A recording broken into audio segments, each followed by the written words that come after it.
નમસ્કાર દર્શક મિત્રો, મિરર ઓફ ધી વર્લ્ડ ન્યૂઝમાં આપ સૌનું હાર્દિક સ્વાગત છે। વડોદરામાં એટલાન્ટિસ કોમ્પ્લેક્સના ચોથા માળે લાગી ભીષણ આગ, સદસ્યે જાનહાનિ ટળી। કોમ્પ્લેક્સમાં આશરે 40 થી 50 લોકો હતા। વડીવાડી ફાયરને કોલ મળતા સ્થળ પર આવી આગને કાબૂમાં લીધી।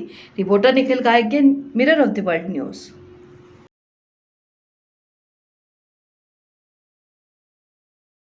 વડીવાડી વિસ્તારમાં એટલાન્ટિક બિલ્ડિંગમાં ચોથે માળ ઉપર આગ લાગી હતી। એવો ડાયરેક્ટ કોલ આવ્યો હતો વડીવાડી ફાયર સ્ટેશન ઉપર। અમે ઘટના સ્થળ ઉપર આવ્યા ત્યારે પબ્લિક અને નીચેથી ઉપરથી વધારે ધુમાડો દેખાતો હતો। ચોથે માળ ઉપર મોટી આગ લાગી એવું દેખાતું હતું નજરોમાં।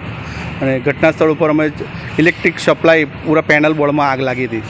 કેટલું નુકસાન થયું? હવે નુકસાન તો એવું અંદાજે તમને ખબર નહીં, પણ ઇલેક્ટ્રિક સપ્લાય ઇલેક્ટ્રિકના ઘણા બધા કેબલો સળગી ગયા છે ત્યાં। જ્યારે આગ લાગી ત્યાં કોમ્પ્લેક્સ ચાલુ હતું, અહીંયા લોકો હતા? હા, ઘણા બધા માણસો અહીંયા ઓલરેડી ત્યાં હતા। ઓફિસ બી ચાલુ હતી અને બધા માણસો સમયસર નીચે ઉતરી ગયેલા હતા। કોઈને ઈજા થયું એવું? ના, એવું જાણવામાં નથી આવ્યું। કોઈને નુકસાન થયું નથી।